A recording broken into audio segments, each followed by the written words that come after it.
Take me out, you must.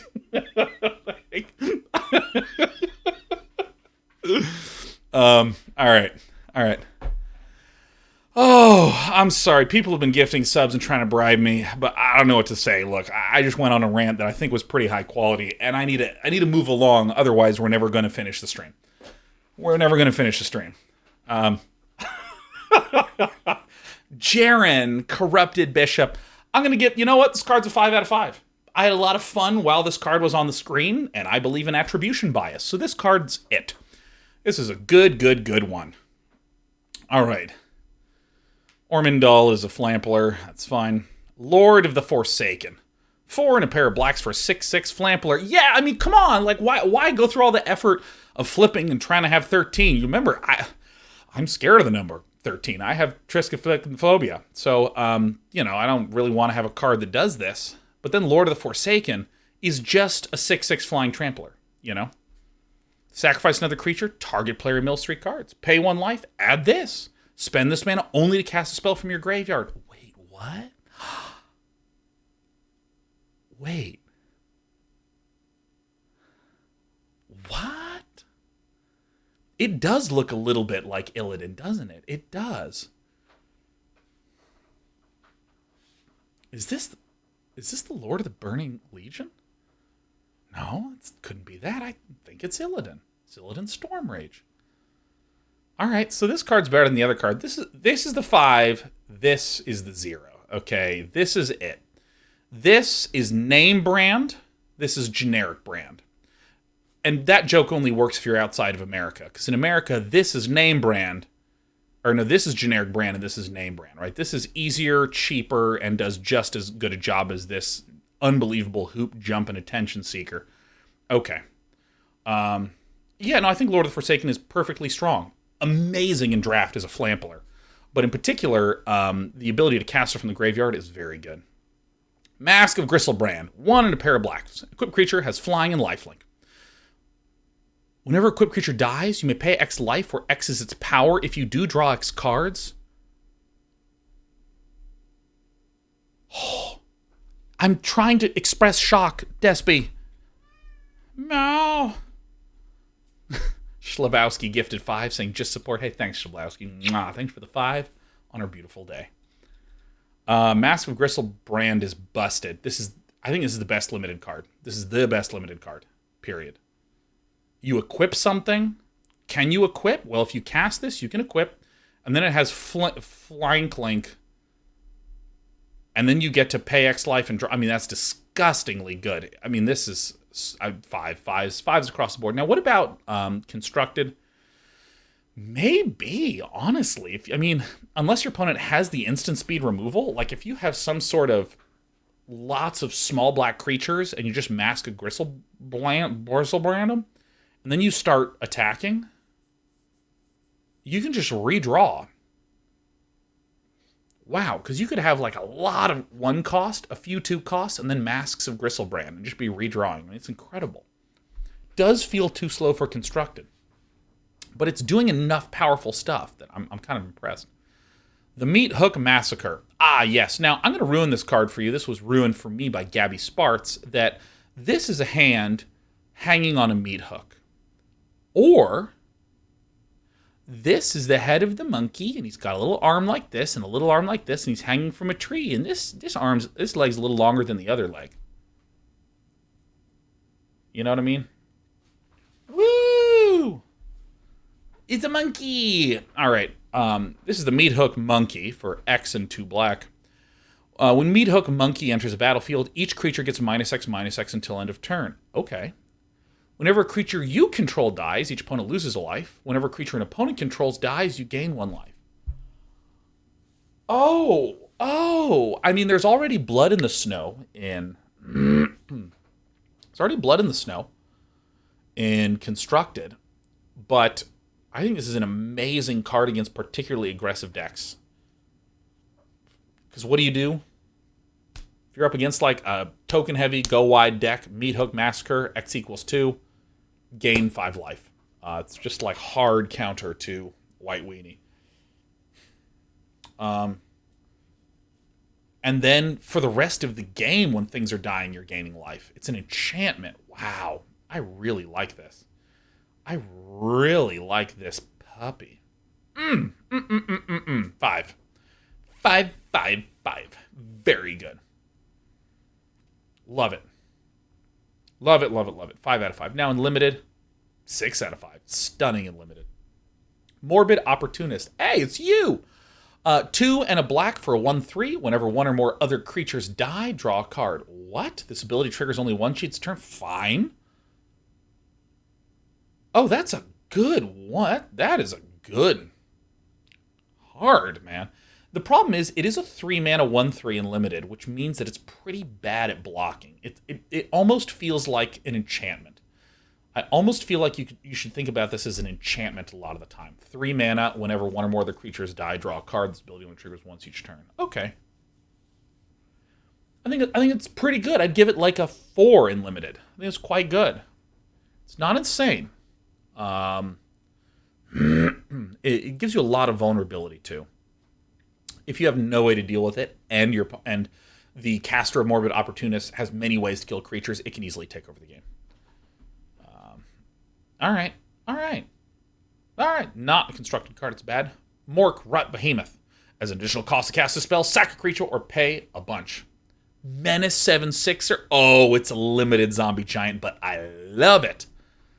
You can play this on turn 5. 5, 7, 6 with...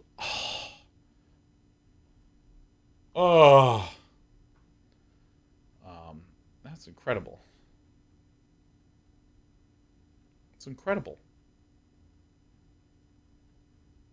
Necrosynthesis. Love this art, love this word. 1 and a black for an aura. Enchant creature. Enchanted creature has, whenever another creature dies, put a +1/+1 counter on this creature. When an enchanted creature dies, look at the top X cards of your library, where X is its power, put one of those cards into your hand and the rest on the bottom of your library in a random order. A good enchantment. A good enchantment. A really good enchantment. And limited, non-constructed, it's hot garbage, but like a really good enchantment.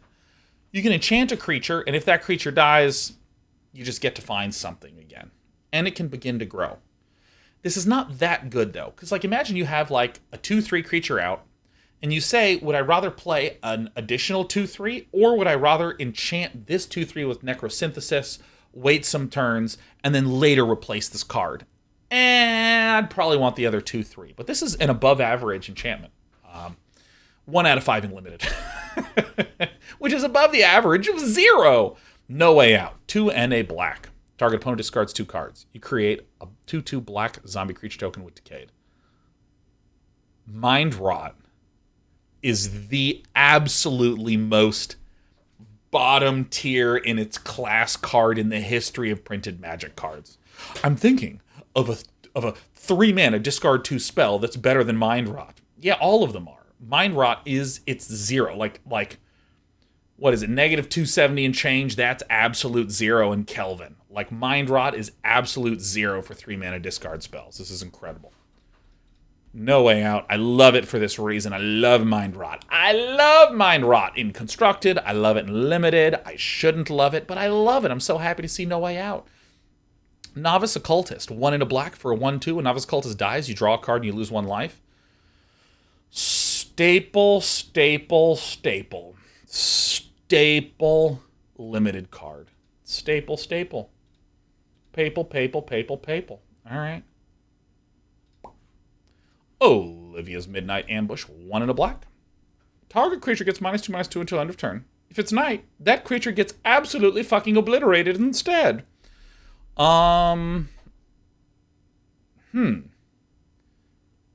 know I'm a fan of 2-mana removal. You know I'm a fan of 2-mana removal. Flunk, pretty good in standard. Olivia's Midnight Ambush.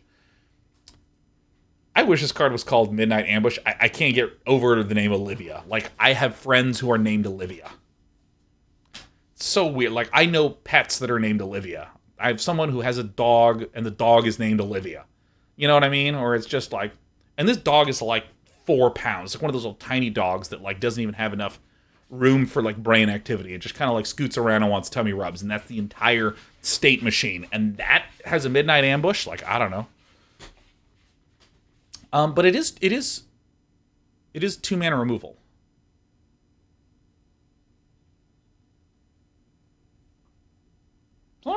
This is pretty good. You know. Rotten Reunion. 10 out of 10 art. Don't even care what the rest of the card is. 1 black, exile up to 1 target card from a graveyard. Create a 2/2 black zombie creature token with Decayed. Flashback a little bit. This is so good. 10 out of 10 card. I don't give a shit. Not re-rating. This is an uncounterable rating. By the way, I'm going to be not accepting bribes for the remainder of reviewing Black. I'm behind schedule, and the first few ones of these card reviews I did went like 9 hours. And then I was exhausted for the rest of the week, and I have to stream Magic the rest of the week, so I have to hang in there. So, Shady Traveler, 2 and a black. Menace for a 2/3. This creature can't be blocked except by 2 or more creatures. Good. Daybound. Flips to a 4/4 with Menace. Nice card. Really nice card. 4/4 with Menace. Really nice. Really, really nice. In limited. Constructed hot garbage. The stranger spoke to no one, and the townspeople gladly returned the favor. Tomorrow a new village and new victims, which reminds me of one of my favorite manga of all time, Claymore. They made an anime out of it. I watched the anime. It was not great. Loved that anime. Immediately read Claymore, watched the anime, reread through Claymore, rewatched through the anime. Would I recommend it? I would not. I loved it though, and this is all the Yoma would do as they go from town to town, hiding themselves as humans, devouring humans. Gosh, I feel my Yoki energy getting ready to pass its limit. It's so good. All right. Araka says, holy shit, Claymore needs the Brotherhood treatment badly. I don't know. I just hope that the character of Rocky never changes in that, because Rocky was obnoxious in the anime. It's just always like this, and you go, you can't know, Claire. Oh God, I'm bursting into tears, and I'm so vulnerable, pathetic. I need you to take care of me. I want to be strong like you. And this character is one of the major characters and is doing this for hours. And I hope that stays the same. Great creature design. Siege Zombie, 1 and a black. Tap 3 untapped creatures you control. Each opponent loses 1 life. Oh, this is so funny. I don't get the lore of this. Now, functionally, this is a limited card. It's a 2/2 for 2 that if the board state stalls out, you just start tapping things and draining the opponent. Love the design of it. But why is the opponent losing life? Is it because it looks like BO? That's what it looks like. And the enemy's like, ow. It's a limited card, whatever. Slaughter Specialist, 1 and a black. When Slaughter Specialist enters the battlefield, each opponent creates a 1/1 white human creature token. Whenever a creature an opponent controls dies, put a +1/+1 counter on Slaughter Specialist.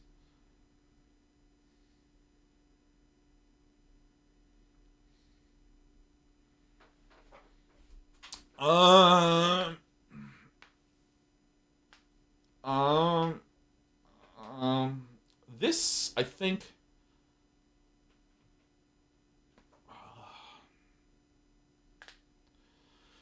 This, I think, is an unbelievable limited card. Because it's a 3/3 for 2. And it makes a 1/1, which is just not really relevant. And it can get super, super big. The way in which this 1/1 would be super relevant is your opponent has a bunch of sacrifice casting cost things, but regardless, I think the Slaughter Specialist is the it lady. I'd give her a 5 in limited. If this card is run and constructed, once again, please ban yourself from my chat. Stromkirk Blood Thief. Now here's what's funny. In English, storm and strom both mean things. And so, for instance, a very, very powerful storm is a maelstrom. English is a language designed by gamers. So Stromkirk Blood Thief is kind of interesting. Could be a Stormkirk Blood Thief. But Stromkirk sounds a little bit more like a fictional name. Blood Thief, 2 and a black for a Vampire Rogue. At the beginning of your end step, if an opponent lost life, put +1/+1 counter on target vampire you control. Solid little card. Chumbucket says, but what does this mean for Stromboli? Oh, you can eat Stromboli in the midst of a terrible Stormboli. So yeah, this is a perfectly solid card. There's clearly the theme in black of the life drain equals advantage gain. So this is great. Tainted Adversary. Oh. Gonna have to send all the fairy folk off the farm into New York City. The Adversary is here. 1 and a black for the 2/3 Death Toucher. When Tainted Adversary enters battlefield, you may pay 2 black any number of times. When you pay this 1 or more times, put that many +1/+1 counters on Tainted Adversary and create twice that many 2/2 black zombie creature tokens with Decayed. Oh, that's so good. So this means that if I pay 5, I get a 2/3 and 2 2/2s. If I pay 8, I get a 2/3, 4 2/2s. Mongander says teleportation circle what the deck? Yeah, this does kind of look like a fun one. Looks like a fun one. I think that I would probably... it is a zombie, which is quite relevant. I think that this is just like a 2. There are, like, historic zombies is good. Zombie tribal has kind of always been a thing in Magic. And so Tainted Adversary is a strong turn 2 zombie. It's a 2/3 Death Toucher that I think fits well in that. And all this big paragraph of text, this big paragraph of text is kind of like when you buy a phone and they hand you a 47-page contract that you need to sign in 7 places. That contract doesn't matter. What matters is it's a phone, right? This is a 2-mana, 2/3 zombie Death Touch. Done. For that reason, I'd probably give it a 2 or 3 in Constructed. Might not even be valuable now, but when the next set releases in however... I think Wizards is releasing an entire second set in an hour or 2. In addition to it. When is the next one? Because Midnight Hunt is now. And then in like November? Late November, there's another set release. So it's like 5 standard releases this year. Doesn't matter. It could be it's Crimson Vow. That's right, in November. Crimson Vow could be when zombies start kicking in. But again, there's a couple of key creature types that you should look for. Like, for instance, dog. It's not a super common creature type. But merfolk is a common creature type. Human, knight, warrior,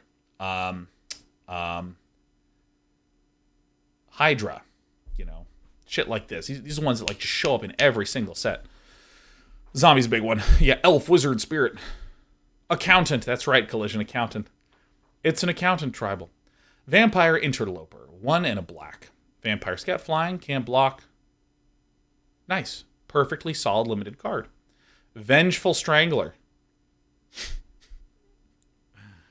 Ah, yes. 1 and a black for a 2/1. Can't block. When Vengeful Strangler dies, return it to the battlefield transformed under your control, attached to target creature or planeswalker an opponent controls. Ooh. Enchanted creature or planeswalker an opponent controls. Enchanted at the beginning of your upkeep. Enchanted permanent's controller sacrifices a non-land permanent and loses 1 life. Oh, this is awesome. So you can just keep swinging with the Vengeful Strangler, and when it dies, you get to curse an enemy. Look at this. Oh. Like this. Boom. Oh, the flavor's good. 10 out of 10. Might actually be insane and limited. It seems insane and limited. Because remember, each opponent loses 1 life, and we have like this vampire that, like, if your opponent lost life, you get to do this stuff. So this seems really cool. What do we think about in Constructed? I think it's probably terrible. It's just kind of multi-phased and weird. It seems bad. I could be wrong on that, but it seems bad. All right, we did it. We got to red. Bang. All right, we have been going hard for 3 hours. I'm going to get a refill on water.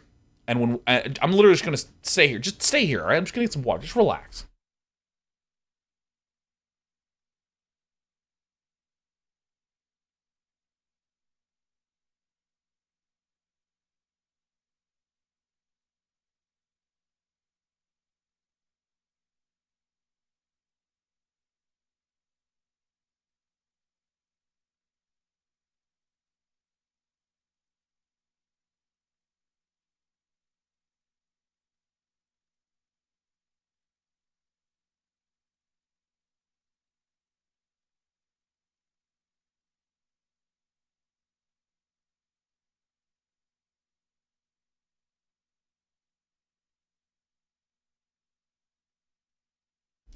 Got my water. Who's ready for red? Who's ready for red? All right. We need to catch up on time a little bit. So what I'm going to say is no bribery in red. We just have to be correct in red. Green, we're going to welcome back bribery. Okay?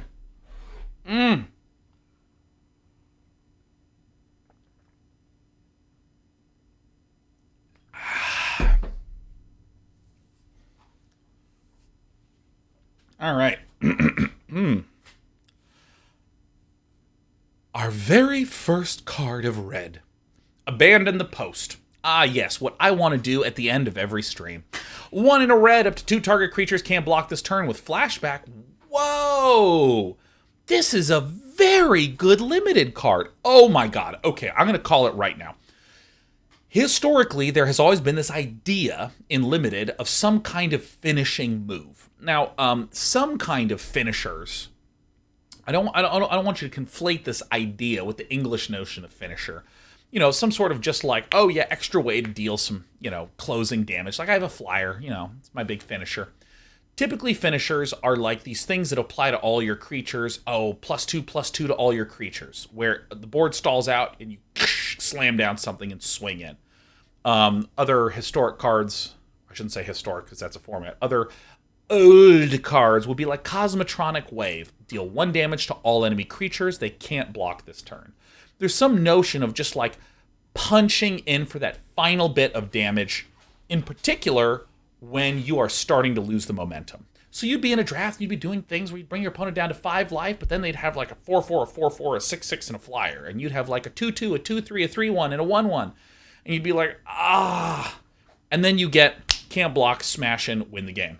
Many of them have been pretty mediocre, and there's enough other good cards that have been the commons and uncommons in the last year and a half that you don't even really run that many finishers, especially compared to when you,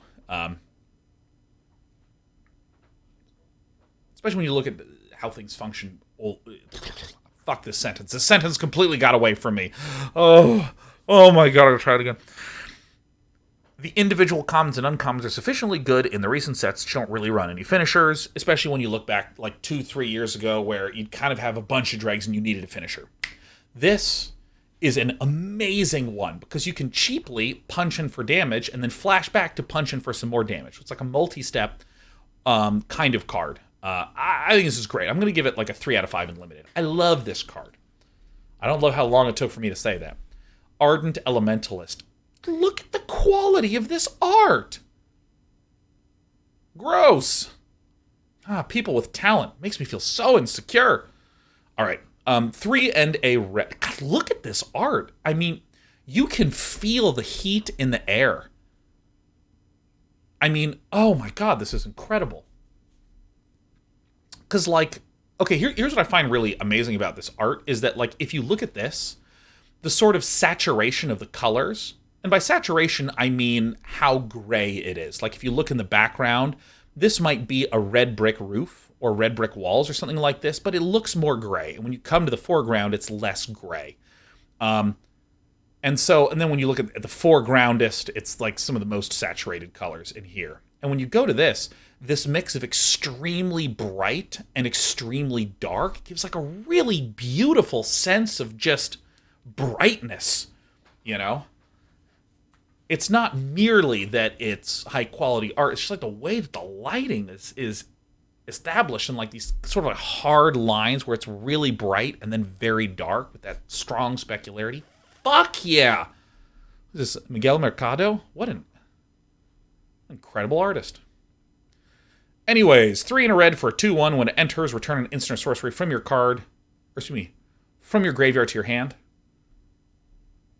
Yeah, great card. Great common drag. 2/1's kind of a mediocre stat line for 4 mana, but we get back an instant or sorcery. It's great. Bloodthirsty Adversary. 1 and a red for a 2/2. A haste. Okay. Bloodthirsty Adversary enters the battlefield. You may pay 2 red any number of times. You may put that many +1/+1 counters on, and then exile up to that many target instant or sorcery cards with mana values 3 or less from your graveyard and copy them. You may cast any number of the copies without paying their mana costs. Dude. It's a 5. What is the matter with you? It's a 5.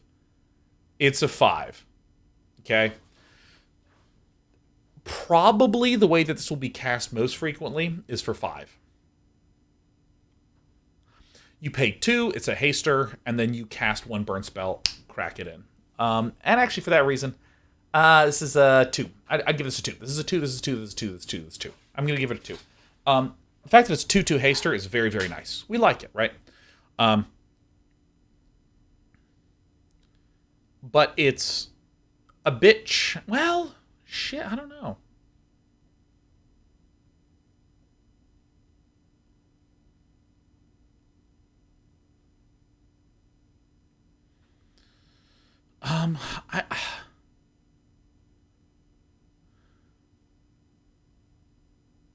I guess if you paid it for 5, it would be a 3/3 haster. This is hard to evaluate. Because one question I have is that suppose it copies a spell that has an additional cost. Like it says, as an additional cost to casting the spell, sacrifice a creature. You still have to pay that additional cost, right? I believe you still have to pay that cost. Yeah.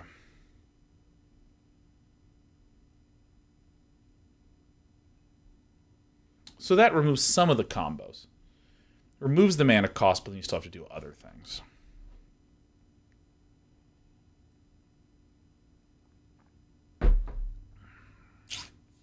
Okay, I actually am going to give this a 3 in Constructed and stop there.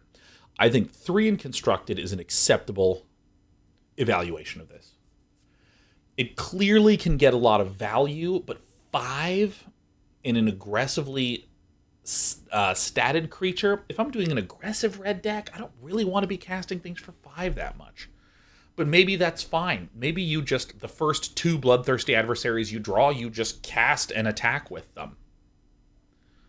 And then that's fine.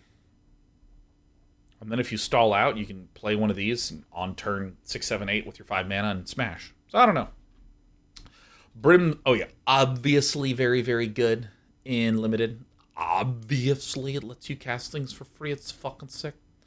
Brimstone Vandal, 2 and a red for a 2/3 menace.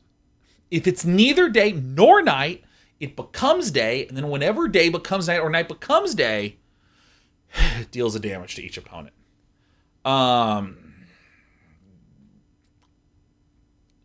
Surprisingly above average. You're always going to wind up with 3 mana, 2/3s, 3 mana, 3/2s. This has menace, and it burns. It's pretty good.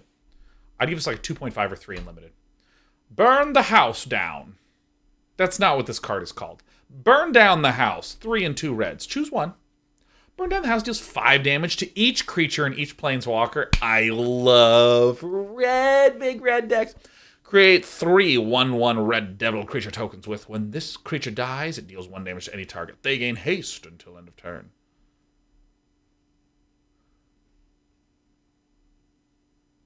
I am running this card in Standard. That is an incredible board wipe. It's 5, which is a lot, but Standard is going to have rotated out a lot of stuff. 4 in Standard. Love it. This is a 1,000 in Limited. Like, my God, just blow up the board when you're in a bad spot, or if you're in a good spot, make 3 1/1s that ping pong with haste. That's great. This is fucking great. Oh my God, I love reviewing red. Oh, I love it so much. Oh, I love it. Great. Burn the Accursed.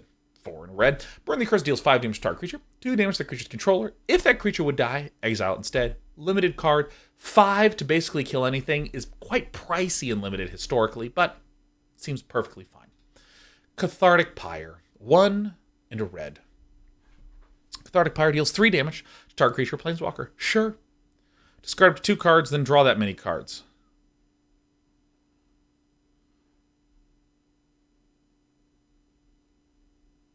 This is secretly a 5 out of 5 constructed card. You're always looking if you have some sort of red heavy control deck. like, if you have black, you want 2 mana, black removal. If you're a control deck with no black, probably you're going to be having some red, and you can just do some good old dealing damage to the creatures, and then if you're not dealing damage to the creatures, the planeswalkers, you can do what I'll call some shitty looting, right? You have to lose the Cathartic Reunion, then you're discarding 2 cards, but you're also drawing 2 cards. You're sort of like spending, your 3 cards get in the grave and 2 cards get drawn, so it's not exactly draw as much as it is an exchange. But, if you're late, you want to get rid of, like, a land or 2. It's great. Vortex says up to 2 can be 1. Yes, I mean, the point still stands. In the best case, it's 3 cards into the grave, 2 cards into the hand. Or you can do 2 cards into the grave and 1 card into the hand. And the 3-to-2 ratio is better than the 2-to-1 ratio. But, yes, the point still stands. So the fact that there's a lot of flashback and, what is it called? Perturb? Unnerve? Disturb, that's what it was. I derived the true name of the mechanic. I can see it doing some stuff, but it's like whatever. Curse of Shaken Faith. Curse of Shaken Face. All right. 1 in a red. Enchant player. Whenever enchant player casts a spell other than the first spell they cast each turn, or copies a spell, Curse of Shaken Faith deals 2 damage to them. Oh my god, a 5. Oh my god, a fucking 5. Holy shit, man. Oh my god, this is awesome. Eat shit, historic decks. Oh, can you imagine one of these, like, Is It Phoenix decks? It's just like, I'm going to do an opt-in, I'm going to do an opt-in, I'm going to do a shock. And then they're just like, they're just eating shit. Oh, I love that. There it is. I love this. Now, a big, substantial, painful downside of Curse of the Shaken Faith is that this is 2 not necessarily guaranteed damage, and it does nothing to affect the board state. If you think about something like Roiling Vortex, it's 1 damage every turn, and you can also actively deny healing. So if nothing's happening, your opponent's getting drained. But if you're against, like, let's just imagine an Azorius control list, for their first 5 turns, they're often only casting 1 spell a turn. So really the big nut smacker here is the copies of spell pain. So Storm decks get absolutely...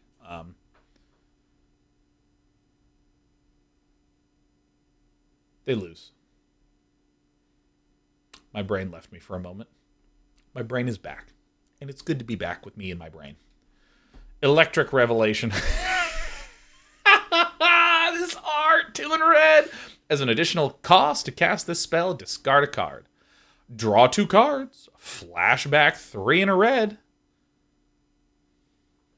It's just one of these cards, which is fine.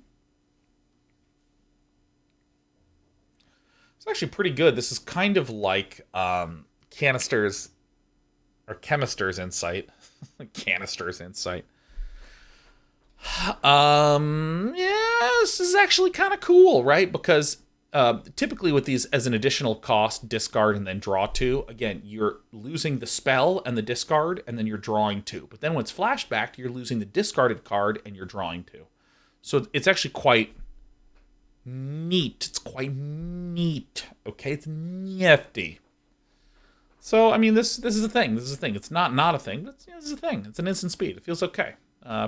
Somewhere between 0 and 5 is what I give the rating. Falcon Wrath Perforator.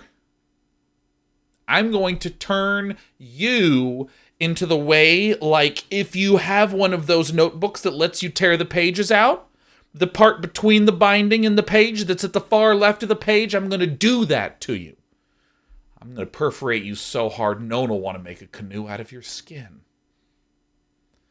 Whenever Falcon Wrath Perforator attacks, it deals 1 damage to defending player. That's actually pretty good. That's actually pretty good. I don't know. It's close to being something that I'd be like, maybe this is actually legitimate in an like a mono red aggro deck. Lobstrip says, why would you say that? Been reading a lot of horror lately. I'm sorry. Junji Ito is really good. He has a lot of good short story collections. He just released Censors, which is like a pretty good graphic novel. It's not as good as Ramina or Uzumaki. Still have to read Tomi. I didn't like Yo as much, but of course I thought it was amazing because I like Junji Ito. So I just started to say things that were in my mind about, perforation. And I don't know, I would really consider Grossing You Out as an homage to Junji Ito. So, there you go.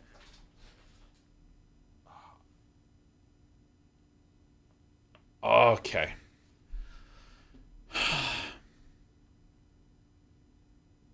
This card's okay.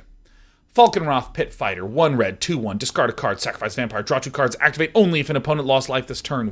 Whoa. So, this card is good because it is a 1 mana 2/1. That is why this card is really, really good.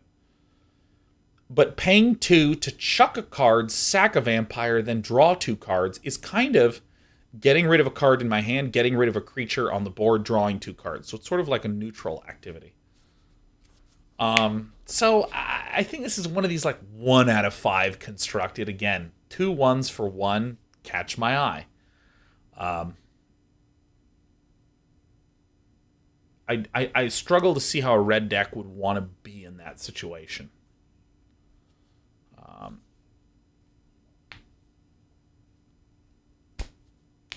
Maybe there's going to be a bunch of vampire tokens that gets created. Sack itself? Yeah, no, you can sack itself, but it's the same thing. Discard a card, the sacrifice creature, draw a card, draw a card. It's just exchanging stuff. You're paying 2 mana to exchange the card in your hand and the vamp for 2 other cards. So it's kind of like, the way in which this would actually be powerful is if you were in a constructed list that was wanting to sacrifice your own babies to activate more relevant, powerful, cooler stuff. The problem also with dealing with this as a means of answering removal, if your opponent sees this out, they just make sure they don't lose life in this turn. And then it's very hard to do this as an answer to removal in the same way that you would with something like Village Rites. Village Rites is 1 black, sack a creature, draw 2 cards, done.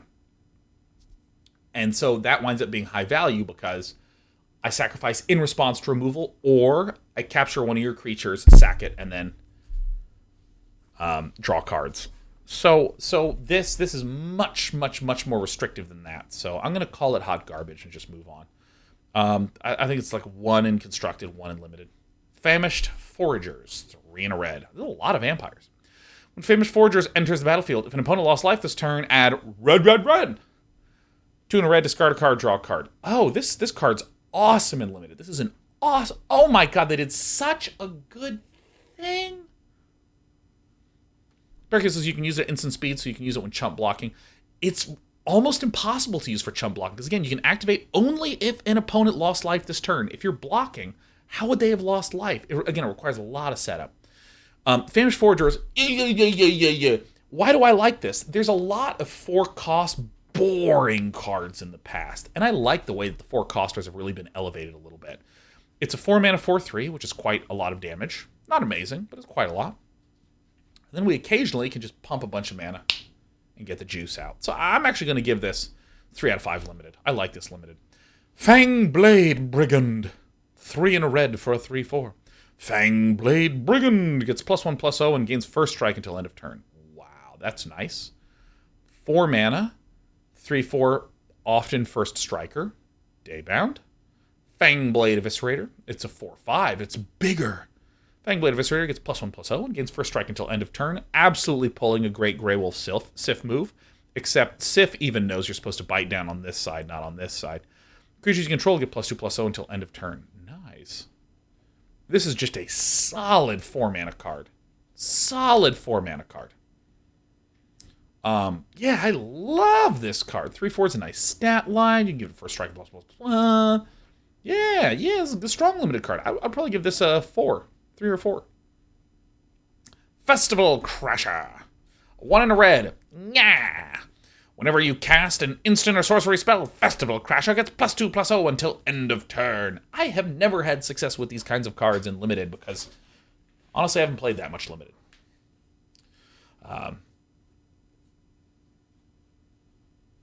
But being able to become a 5/3 kind of abruptly, especially with some flashback and disturb things, is pretty nice. It's pretty nice. So I like this. I like this card. This reminds me of how in every draft I always wind up with like a 1/3. 1/3 for 2. It's fine to have one of these. It's totally good. Seems reasonable. Not a constructed card. Don't like it in constructed. A lot of these prowess type creatures, I honestly feel like need more. They need a little something more like cheaper or bigger growth or more enabling. Or like more cards to pair with. I don't know. I don't see this being good and constructed. Flame Channeler, 1 and a red. When a spell you control deals damage, transform Flame Channeler. A 2/2 for 2 with spell damage, great. Embodiment of Flame. Whenever a spell you control deals damage, put a flame counter on Embodiment of Flame. Remove a flame counter from Embodiment of Flame. Exile the top card of your library. You may play that card this turn. Oh, yes. Oh, fucking awesome. Why is this awesome? It's a 2/2 for 3 that transforms when I do something anyways that I would want to do, and it's now a 3/3. And then I can just deal damage, and my these embers become flames. 5 out of 5 in Limited for sure. Absolute 5 out of 5. Absolute 5 out of 5. This might actually be good enough too. Live in constructed. I mean, the fact that it can flip and get a little longevity. Again, I've been very impressed with Standard 2022's longevity. Like in games, there's like a lot of using lessons. There's a lot of board state stalls. The power level is such that I feel a lot of gaminess going on and on and on and on. Like I've had a lot of long, dramatic, cool games in Standard 2022. Even when I am in aggro deck or something like this, like, oh, this is terrific. Usazias, how accurate are the evaluations tonight? Well, I'm not a precog, but a lot of the precogs have been telling me that I haven't been wrong yet. So that's good. Geist Flame Reservoir. 2 and red for whenever you cast an instant or sorcery spell, put a charge counter on Geist Flame Reservoir. Cool. Remove any number of charge counters from Geist Flame Reservoir. It deals that much damage to any target. Oh, yeah. Exile the top card of your library. You may play that card this turn. Oh, shit.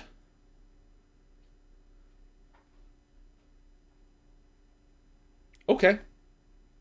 So, in Limited, does nothing for 3 mana, but then slowly I can start getting card advantage. I can start blasting stuff. This is a card that I think you can... you have to be a little careful with thinking about the plan around stabilization. However... if you can stabilize, I mean, this is a 5 out of 5 Limited card. I mean, 5 out of 5. Remember, look at this bottom one.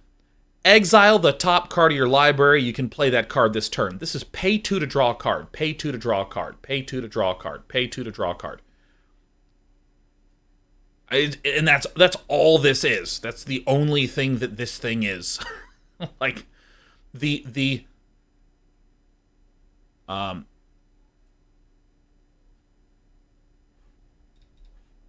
People says, no, you have to pay. What? No, this is exile the top card of your library. You may play that card this turn. This is pay 2 to draw a card. This is pay 2 to draw a card. Now, it exiles, and you have to play it this turn.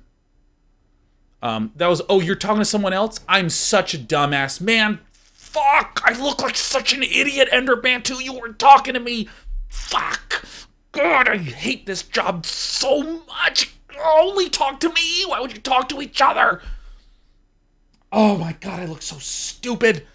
God, I can't stand broadcasting.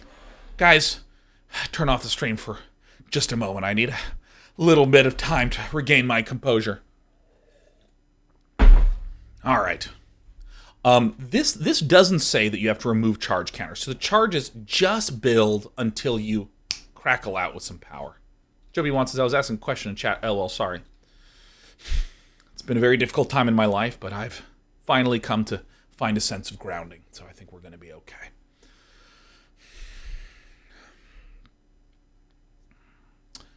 What do we think about this in constructed? I mean, this is pretty good for like a red base control deck, like exile and play, and then just crackle away with. And it's not even a spell; it's just good old raw damage. Oh, I'm totally gonna build a big red control, big red control. Oh, my red control's gonna be so big. It's gonna be great. Harvesttide Infiltrator. This is I think one of the best cards in limited though. This is very, very good. Harvesttide Infiltrator. 2 and a red. Wow. In RuPaul's Drag Race, their critique would be that this outfit is a little too costumey. It's a 3/2 a trample. It's daybound. 3/2 trampler is actually not bad. I value trample as keyword a lot in limited lately. 4/4 trampler. Okay. Yeah, solid card. Solid card. 4/4 trampler is very nice as a way to just kind of force the issue. Oh, yes. Tog TMW, welcome back. Says, finally stopped working at a grocery store, spent 6 months unemployed, and now I work as a building science consultant testing windows on high-rises. Pog, keep up all the good you do. Man, Tog TMW, fuck yeah, that's awesome.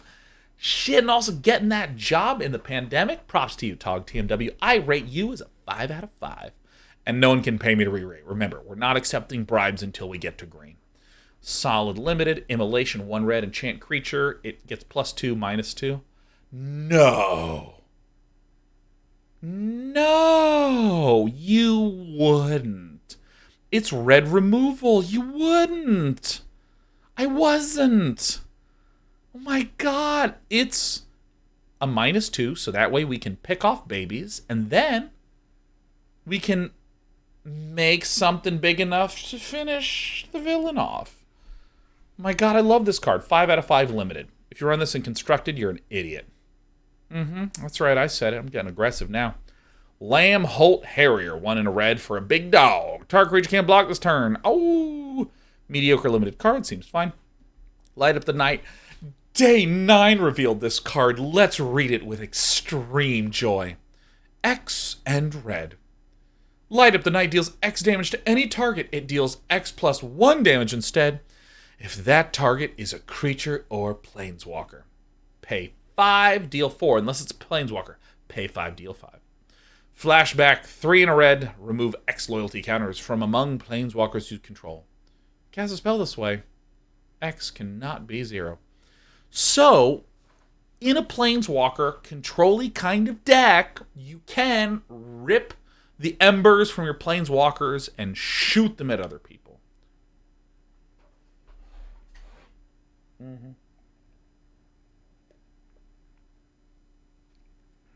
I love that it's X damage to any target. Because this is nice where if I'm in a red control list and I can just shoot someone in the face for like 1 billion, shooting someone in the face for 1 billion it's positive. It's a positive experience in life. So, it's kind of a sorcery speed fireball that feels nice. How does flashback work with X in the cost? You have to pay 3, remove X loyalty counters from among planeswalkers, and then that's what makes the X. Yeah. So I think it's probably going to suck in constructed. I'm going to give it a 1 because we're going to make it work. But 5 in limited, certainly. 5 in limited, certainly, because it's just a solid and flexible removal. No, it's probably a 3 in limited. It's not as unbelievable. Like paying 3 to deal 2 feels like shit. That's okay. Lunar Frenzy, X red. Target creature you control gets +X/+0 and gains first strike and trample until end of turn. Oh, yes. I'd give this a 4 in limited. This is a 4 in limited.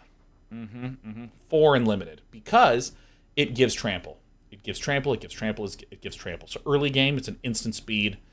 I mean, you can pay X as 0 and just give your dude first strike and trample. But it has this upside. I mean, fantastic. Fantastic flexible limited card. Love it. Moon Rager / Snarl. 2 and a red. The spell costs 2 less to cast. If it's night, deals 3 damage to any target.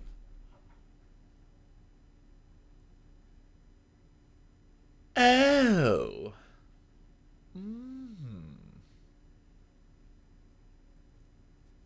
People calling it Nightling Bolt. Oh, yeah, it's Nightling Bolt, baby.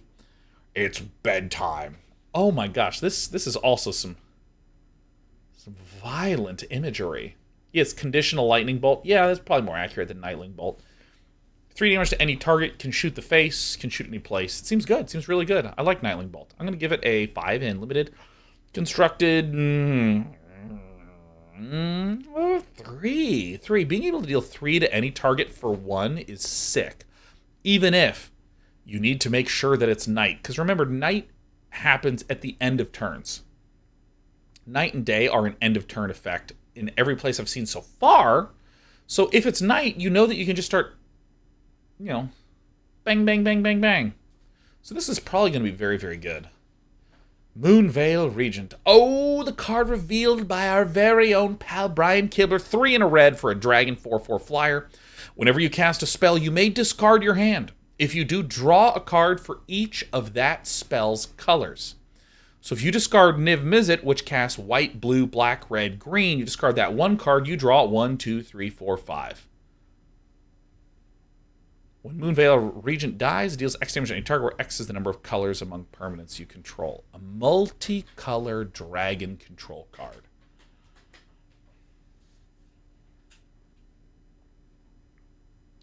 Huh.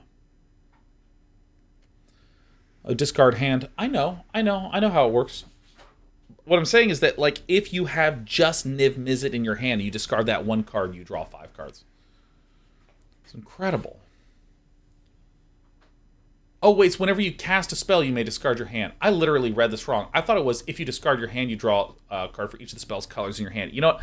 I read the card, and it literally doesn't even work that way fucking at all. Let's try it one more time. Flying. Whenever you cast a spell, you may discard your hand. If you do, draw a card for each of that spell's colors. So if I cast Niv Mizzet, and I had 2 cards in hand, I could chuck those 2 and just draw 5. Ah!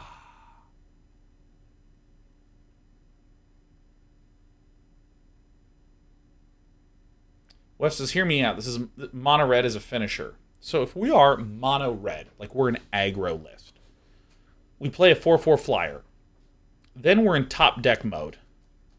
So if you then cast a spell, you discard your no cards to draw a card.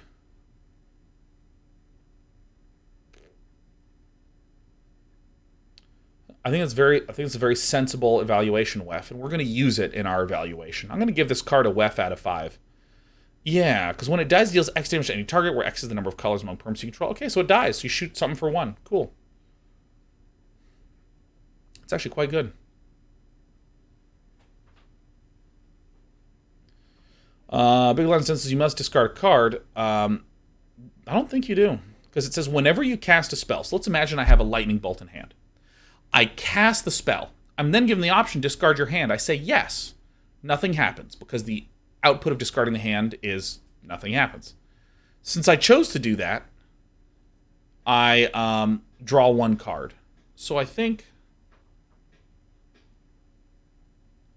this is very sensible, not trying to do big stuff with it, but just trying to say, cast a spell, draw a card. Cast a spell, draw a card. Cast a spell, draw a card.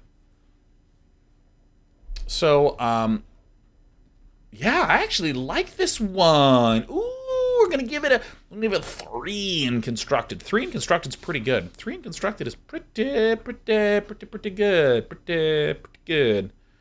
Limited 5. Jesus, limited is just disgusting. It's incredible. It's so sick. Mounted Dread Knight. Mounted Anger Horse. 4 in a red. Trample. Mounted Dread Knight enters the battlefield with a +1/+1 counter on it if an opponent lost life this turn.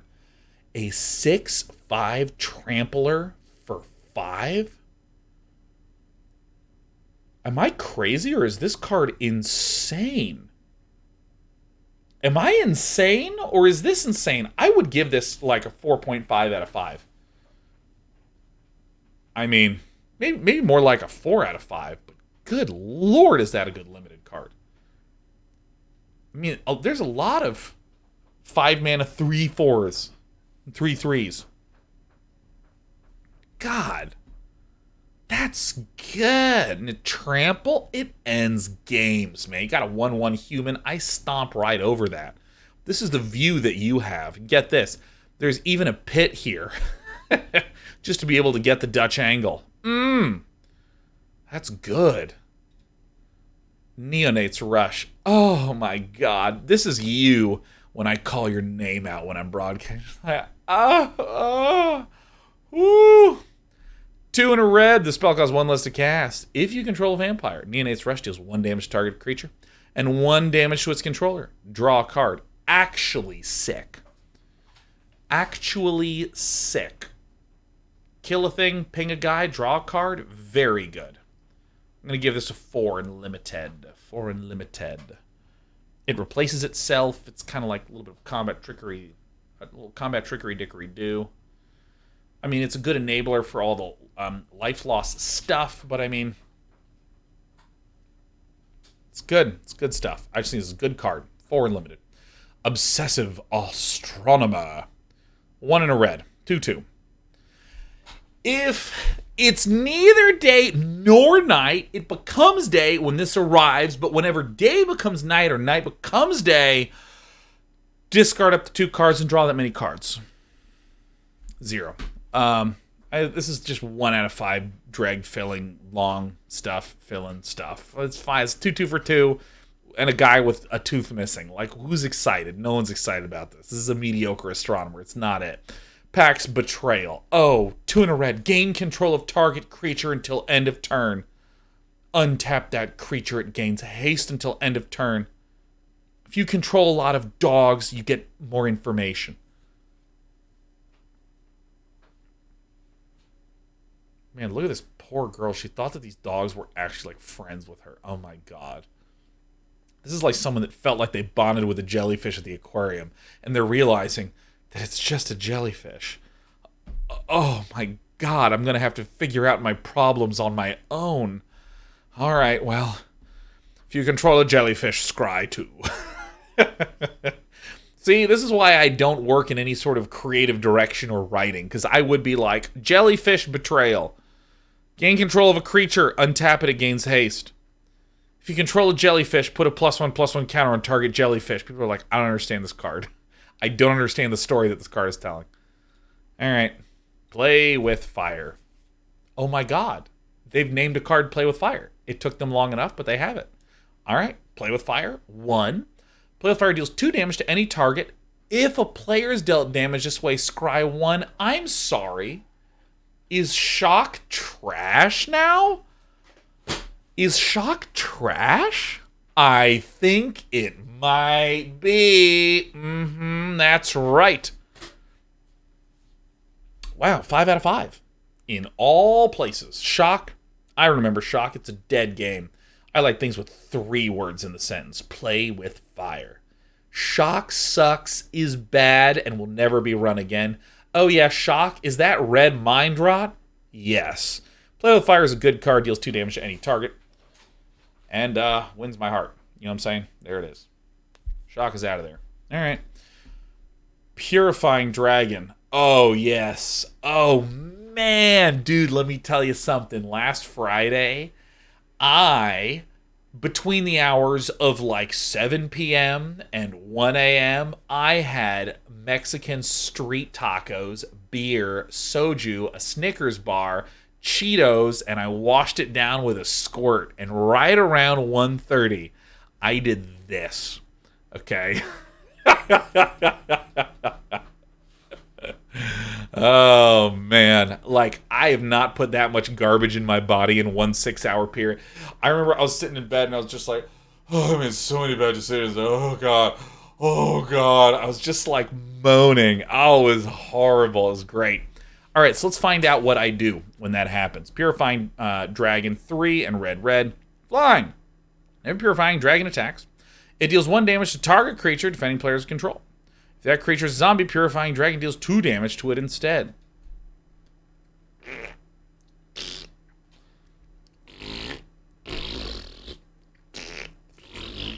It's no Thundermaw Hellkite. It's not good. This is absolutely a limited card. If this is run in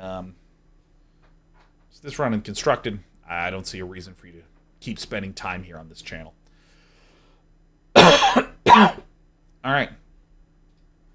Raise the Effigy. Oh my god, I went to Burning Man. It was so amazing. It was like so transcendental.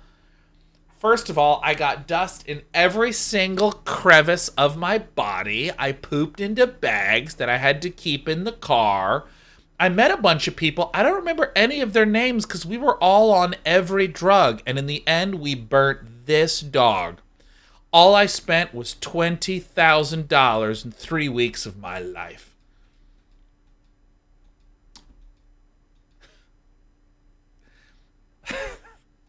Many of you don't know this.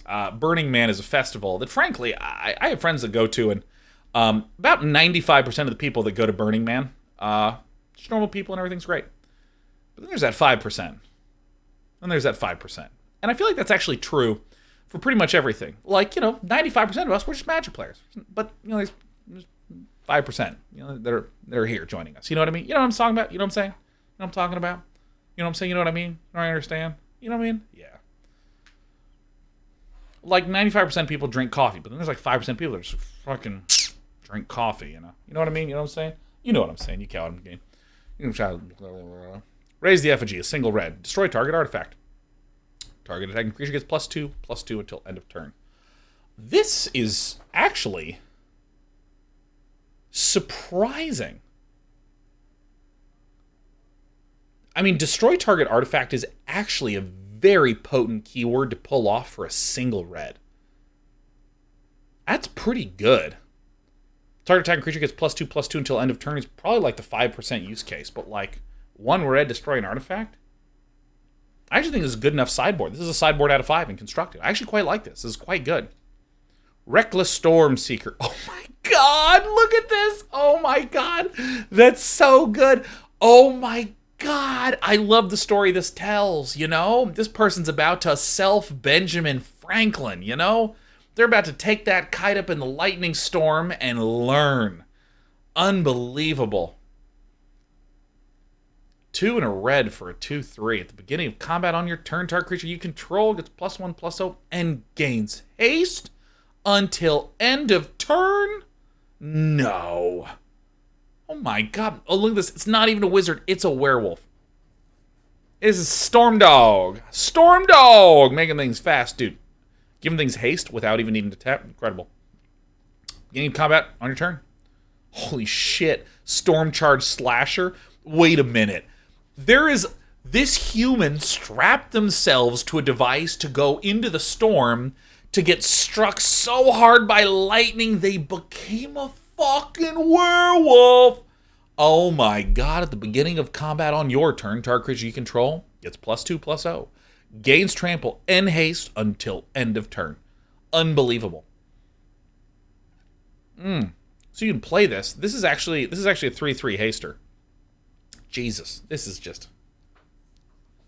Oh my god, this card's fucking awesome. Oh my god, hit my microphone. Fucking hell. My god, shit. It's fucking ridiculous. I mean, this is nuts. This is great. This is certainly a 5 in limited. Is it a 3 in constructed? I think so. I sure think it is. Can you imagine if it was nighttime and you just played a Storm Charge Slasher and just like, ah! You just get like fucking angry bear, presumably still attached to that device. Mono red. It's gonna be it. Seize the Storm. Okay.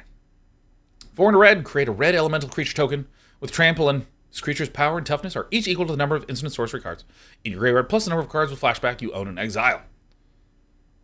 Okay, so if I have like 10 things and then I play Seize the Storm, I have a 10. I can flash back to make it like another 10/10. Yeah.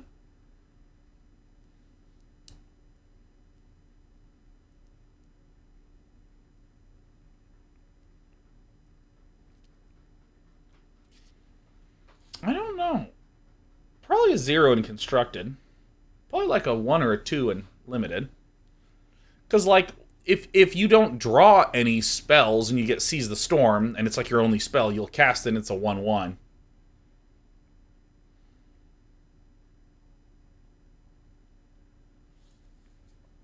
Yeah, this with Thousand Year Storm. Crazy Claw, any card with Thousand Year Storm is sick. This requires some setup. I don't know. I don't know. The fact that it has trample is incredible, but again, I'm trying to think of how to even make it big in the first place, and that's what's tricky. So I'm going to give it an epsilon out of 5 in both formats. It's certainly non-zero, but it's close to 0, I think. The creature get bigger as you cast spells. Yeah, I mean, like, yeah, over time, but again, you don't want to spend 5 mana to make a 1/1 and pass the turn. You know what I mean? And then play another spell the following turn and have a big 2/2. You know, I don't know. Finisher for Jeskai Control. Problem is that, like, there's a lot of goods in Jeskai Control that isn't a sorcery speed guy. Maybe it's okay. I don't know. Smoldering Egg. 1 in a red, Defender. Whenever you cast an instant or sorcery spell, put a number of Ember counters on Smoldering Egg equal to the amount of mana spent to cast that spell. Then a Smoldering Egg has 7 or more Ember counters on it. Remove them and transform Smoldering Egg. I hope it's Smoldering Omelet. I hope that's what happens when I flip it. You turn it over and it's just like make 40 food tokens. And I'm like, oh, fuck yeah. Okay, it's just instant or sorcery. Then Ember counters. Okay, so if I cast like a 3 and 4, then it would have 7 Ember counters, and it becomes Ashmouth Dragon. Flying. Whenever you cast an instant or sorcery spell, Ashmouth Dragon deals 2 damage to any target. Fuck. Guy. Dude. Fuck. Oh my god. Yeah. Ash to Mouth? I can't even believe they named it that. Do they not understand the age range of people who play this game? Certainly every time I deal 2 damage to something, I'm going to say Ash to Mouth. Good lord. Smoldering Egg. Goodness. A 2 mana, 0/4 that becomes a 4/4 that just deals damage? I mean, this might even be fine in, like, any kind of big red deck. This is great. The egg is also a dragon? No way. Oh, dude, this Smoldering Omelet is incredible. You know, the Smash Mouth Dragon, I think that's probably what they were going for, was Smash Mouth. No, they're going to call it Ashmouth Dragon, and they're all high-fiving because they're fans of, like, alternative rock in the 90s. But really, I'm going to look at this, and I'm only going to think one thing. Ash to Mouth. I'd have to rate this highly. This is going to be a 5 in limited, 4 in constructed, probably. Can you spare some change for Ash? I need to get this. Doesn't matter. Whatever. Spellrune Painter. Warhammer 40k Painter. 2 in a red for a 2/3 whenever you cast an instant sorcery spell. Spellrune Painter gets +1/+1 until end of turn. Okay. Prowess. Spellrune Howler. 3/4. Whenever you cast an instant or sorcery spell, Spellrune Howler gets +2/+2 until end of turn.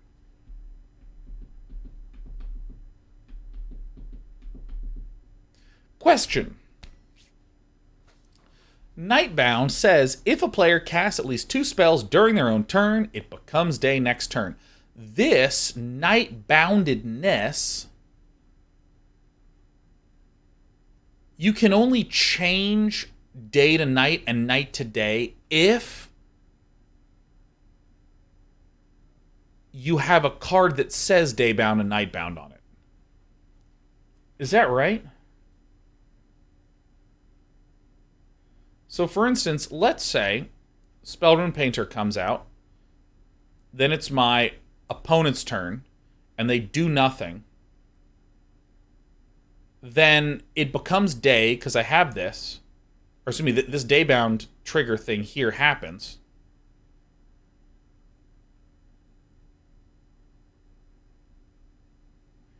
So let me phrase it like this. Suppose it's night. For whatever reason. It's night. And then there's every creature is dead. There's nothing out on the battlefield. Can we change things today and change things tonight?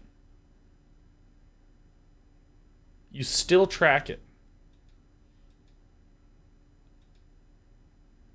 Twist is a battlefield-wide effect. Either player can affect it. I understand that the effective dayness and effective nightness is battlefield-wide. But it sounds like it's also not tied to a card. Once you start tracking, you track it forever.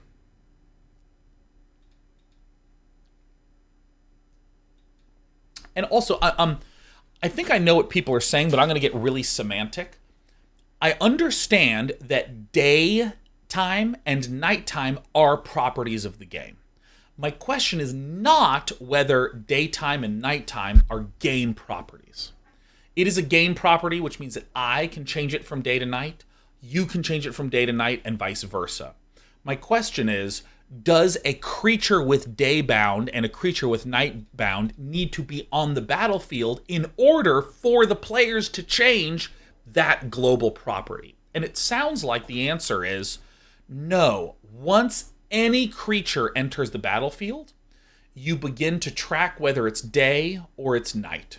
I should say, once any of these kinds of creatures enter the battlefield, they're activated by a card. It sounds like Zoink, day and night is over here. It's tracked, it changes according to this thing over here that's an emblem that just doesn't matter. And then as creatures enter the battlefield, they consider whether it's day or whether it's night. I can't wait for Magic the Gathering Arena to have a visual representation of day and night that is even louder than the giant's hand coming down and killing everything. Either way, this is a perfectly fine card. The important thing is that this card helped us go through some analysis, so cool. Stolen Vitality. Ah, yes, how everyone feels after they've had an energy drink. 1 in a red. Target creature gets +3/+1 until end of turn. If it's your turn, that creature gains trample otherwise. Gains first strike until end of turn. Really interesting, versatile little card. First strike defensively, trample to finish it off.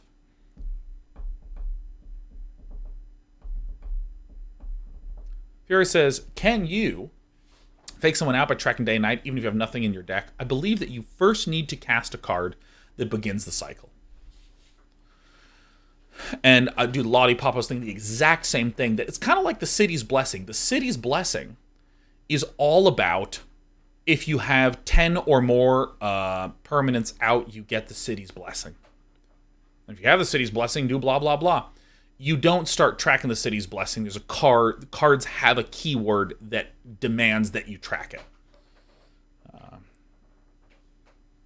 Oh, look at this. Broken Pipe and Sergeant Vargas says, looks like Andy Samberg.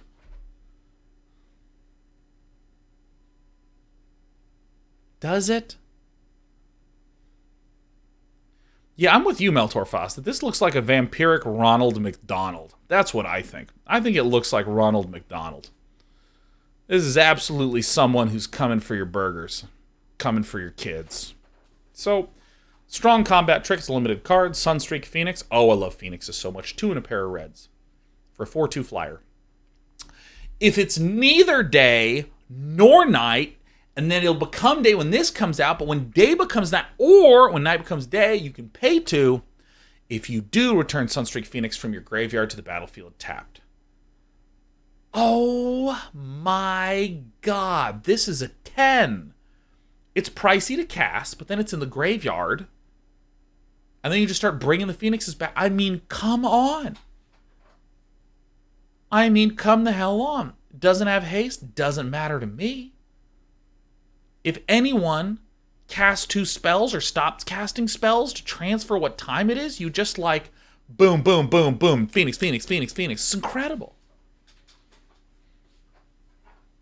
I mean, this card is 10. I love this. I'm going to build some decks around this. One also says daybound, nightbound sounds like it would be hard to track in paper. It's really easy. You have a card that says day, and you flip it over and it says night. You flip it over, it says day. Flip it over, it says night. And paper already has a rule that if players miss triggers, the game continues with triggers missed.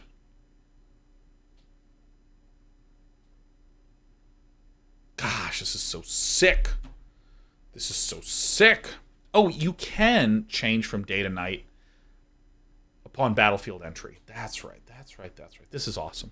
One else says, I'm not worried about the tokens, worried about my brain remembering. In that regard, yeah, but I mean, there's already a shitload of stuff that's hard to remember. Like, whenever this does this proc's putting a counter on that. Very, very sick card. Tavern Ruffian. Ah, yes. I haven't been to a bar in a very long time, so there you go. 3 in a red for a 2/5. 6/5. 2/5. 6/5. Oh, I love this. Arm wrestling. smashing. Yeah, that's awesome.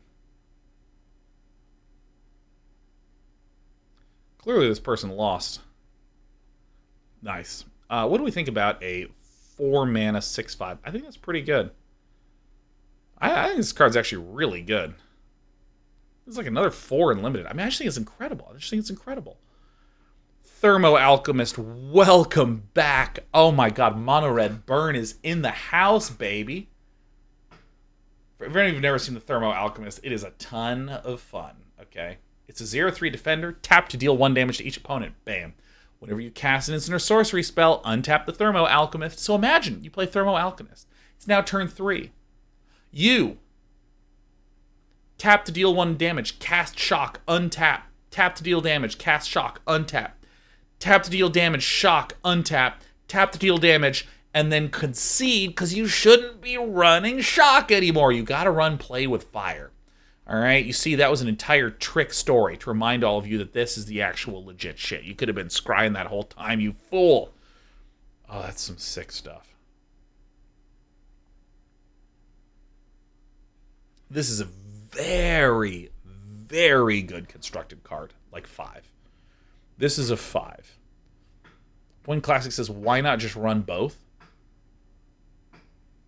What?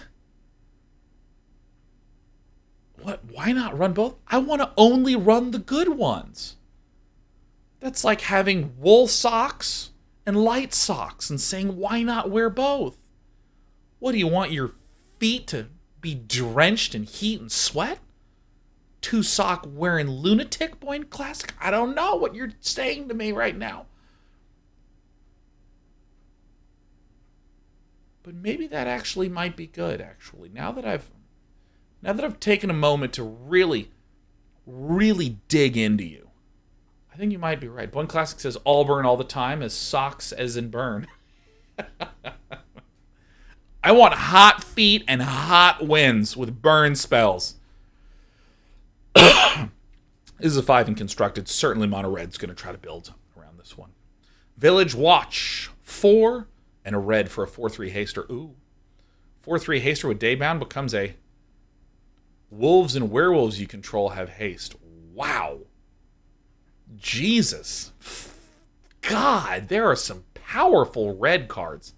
There's not a lot of superb, cheap stabilizers. It might seem to be the case in red, but there's some just beastly 4-costers. Beastly 5-costers. Wow. Limited. Well, no, you don't want to do nothing for 4 or 5. Voldaren Ambusher, 2 and a red for 1 pretty vampire. When Voldaren Ambusher enters the battlefield, if an opponent lost life this turn, it deals X damage to up to 1 target creature or planeswalker where X is the number of vampires you control. Huh. Certainly a constructed card. Certainly a limited card. This is not a constructed card, because in constructed you don't want to, like, do something to deal damage and then play something to be able to just pick off a creature. It seems, though, like it would be amazing in limited. Unemployed Shotgun says, wait, I just got here. A red vampire? Yeah, there's a lot of red and black vampires.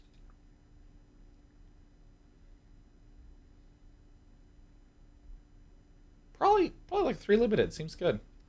Voldaren Stinger. 1 red. Voldaren Stinger has first strike as long as it's attacking. Voldaren Stinger gets +2/+0 till end of turn. Whatever. Oh, it's green. Bribes are back, baby. Who wants to bribe? You want to bribe? Get ready to bribe. Pull out your wallets. We will now be accepting bribes if at any point you wish to ask me to re-rate a card, give 5 subs at me, and let me know. And I'm happy to give a secondary rating to my favorite color in all of Magic, green.